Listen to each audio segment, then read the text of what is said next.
श्री दुर्गा सप्तशती दूसरा अध्याय। देवताओं के तेज से देवी का प्रादुर्भाव और महिषासुर की सेना का वध। महर्षि मेघा बोले, प्राचीन काल में देवताओं और असुरों में पूरे 100 वर्षों तक घोर युद्ध हुआ। उनमें असुरों का स्वामी महिषासुर था और देवराज इंद्र देवताओं के नायक थे। इस युद्ध में देवताओं की सेना परास्त हो गई थी और इस प्रकार संपूर्ण देवताओं को जीत महिषासुर इंद्र बन बैठा था। युद्ध के पश्चात हारे हुए देवता प्रजापति श्री ब्रह्मा को साथ लेकर उस स्थान पर पहुँचे जहाँ पर कि भगवान शंकर विराजमान थे। देवताओं ने अपनी हार का सारा वृत्तांत भगवान श्री विष्णु और शंकर जी से कह सुनाया। वह कहने लगे, हे प्रभु, महिषासुर सूर्य, इंद्र, अग्नि, वायु, चंद्रमा, यम, वरुण तथा अन्य देवताओं के सब अधिकार छीनकर सबका अधिष्ठाता स्वयं बनकर बैठा है। उसने समस्त देवताओं को स्वर्ग से निकाल दिया है। वह मनुष्यों की तरह पृथ्वी पर विचर रहे हैं। दैत्यों की सारी करतूत हमने आपको सुना दी है और आपकी शरण में इसलिए आए हैं कि आप उनके वध का कोई उपाय सोचें। देवताओं की बातें सुनकर भगवान श्री विष्णु और शंकर जी को दैत्यों पर बड़ा गुस्सा आया। उनकी भौहें तन गई और आंखें लाल हो गई। गुस्से में भरे हुए भगवान विष्णु के मुख से बड़ा भारी तेज निकला और उसी प्रकार का तेज भगवान शंकर, ब्रह्मा और इंद्र आदि दूसरे देवताओं के मुख से प्रकट हुआ। फिर वह सारा तेज एक में मिल गया और तेज का पुंज वह ऐसे दिखता था जैसे कि जाज्वल्यमान पर्वत हो। देवताओं ने देखा कि उस पर्वत की ज्वाला चारों ओर फैली हुई थी और देवताओं के शरीर से प्रकट हुए तेज की किसी अन्य तेज से तुलना नहीं हो सकती थी। एक स्थान पर इकट्ठा होने पर वह तेज एक देवी के रूप में परिवर्तित हो गया और अपने प्रकाश से तीनों लोकों में व्याप्त जान पड़ा। वह भगवान शंकर का तेज था। उससे देवी का मुख प्रकट हुआ। यमराज के तेज से उसके शीर के बाल बने। भगवान श्री विष्णु के तेज से उसकी भुजाएं बनी। चंद्रमा के तेज से दोनों स्तन और इंद्र के तेज से जंघा और पिंडली तथा पृथ्वी की तेज से नितंब भाग बना। ब्रह्मा के तेज से दोनों चरण और सूर्य के तेज से उसकी अंगुलियां पैदा हुई और वस्तुओं के तेज से हाथों की अंगुलियां एवं कुबेर के तेज से नासिका बनी। प्रजापति के तेज से उसके दांत और अग्नि के तेज से उसके नेत्र बने। संध्या के तेज से उसकी भौहें और वायु के तेज से उसके कान प्रकट हुए थे। इस प्रकार उस देवी का प्रादुर्भाव हुआ था। महिषासुर से पराजित देवता उस देवी को देखकर अत्यंत प्रसन्न हुए। भगवान शंकर ने अपने त्रिशूल में से एक त्रिशूल निकालकर उस देवी को दिया और भगवान विष्णु ने अपने चक्र में से एक चक्र निकालकर उस देवी को दिया। वरुण ने अपने चक्र में से एक चक्र निकालकर उस देवी को दिया। तरुण ने देवी को शंख भेंट किया। अग्नि ने इसे शक्ति दी। वायु ने उसे धनुष और बाण दिए। सहस्र नेत्रों वाले श्री देवराज इंद्र ने उसे अपने वज्र के उत्पन्न करके वज्र दिया और ऐरावत हाथी का एक घंटा उतारकर देवी को भेंट किया। यमराज ने उसे कालदंड में ले एक दंड दिया। वरुण ने उसे पाश दिया। प्रजापति ने स्फटिक की माला दी और ब्रह्मा जी ने उसे कमंडलू दिया।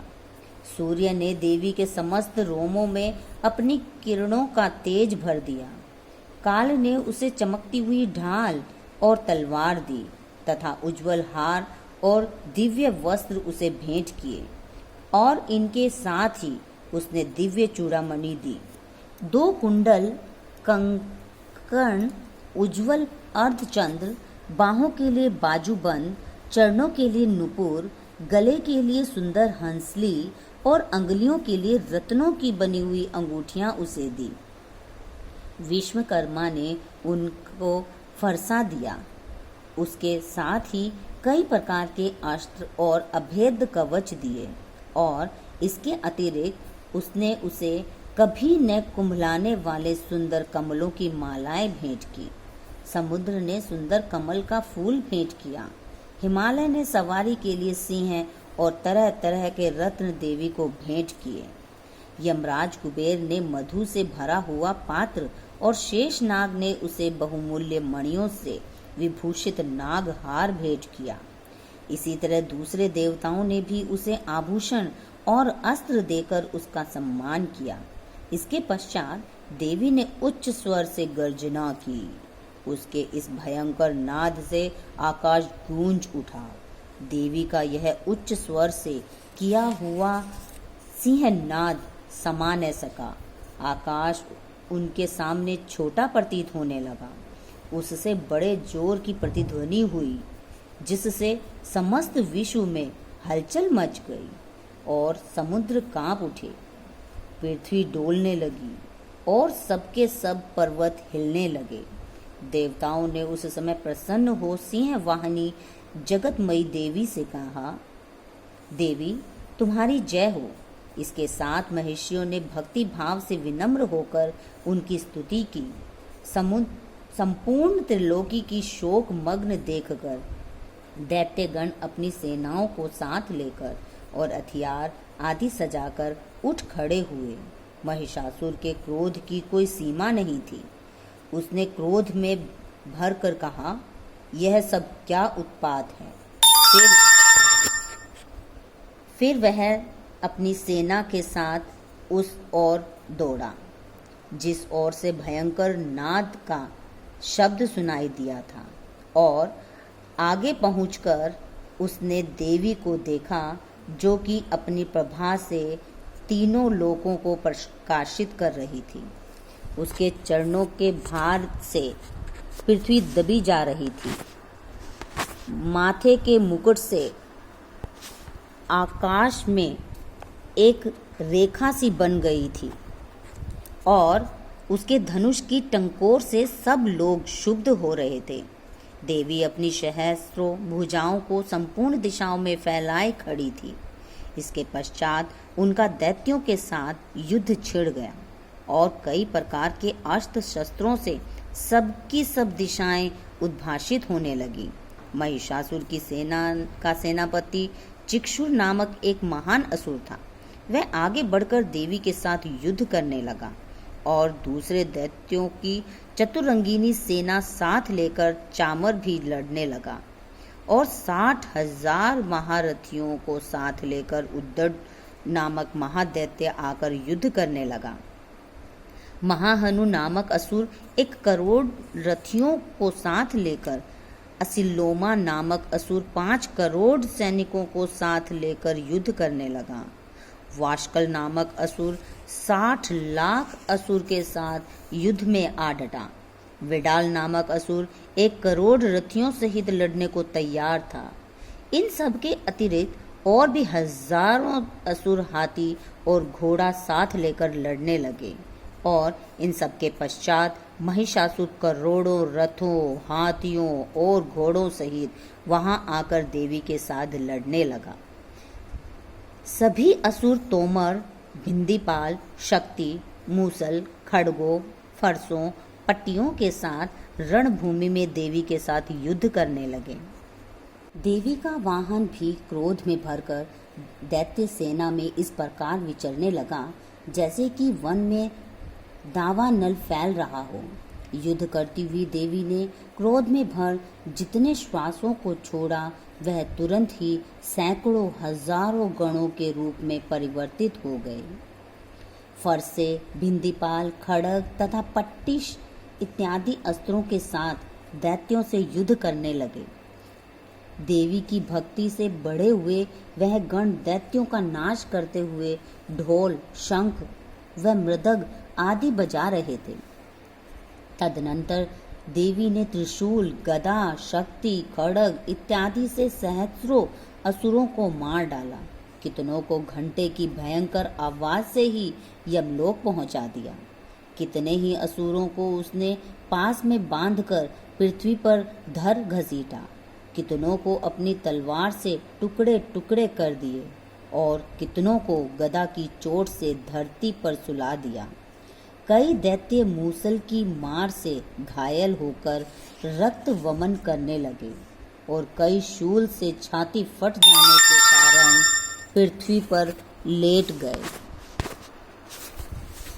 और कितनों की बाण वर्षा से कमर टूट गई। देवताओं को पीड़ा देने वाले दैत्य कट कट कर मरने लगे।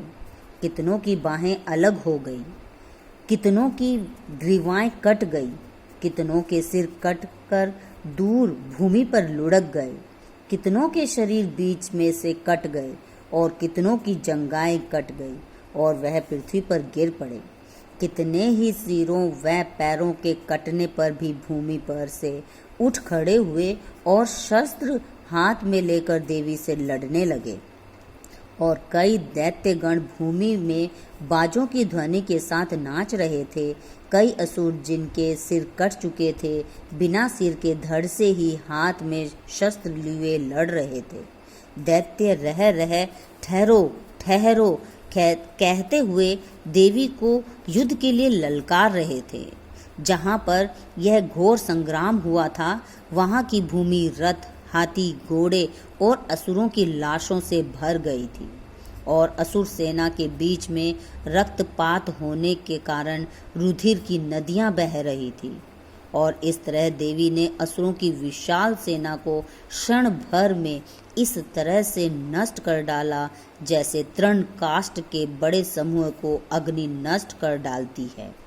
और देवी का सिंह भी गर्दन के बालों को हिलाता हुआ और बड़ा शब्द करता हुआ असुरों के शरीरों से मानो उनके प्राणों को ढूंढ रहा था। वहां देवी के गणों ने सब दैत्यों के साथ युद्ध किया तो देवताओं ने प्रसन्न होकर आकाश से उन पर पुष्प वर्षा की। श्री दुर्गा सप्तशती द्वितीय अध्याय समाप्त। जय माता दी।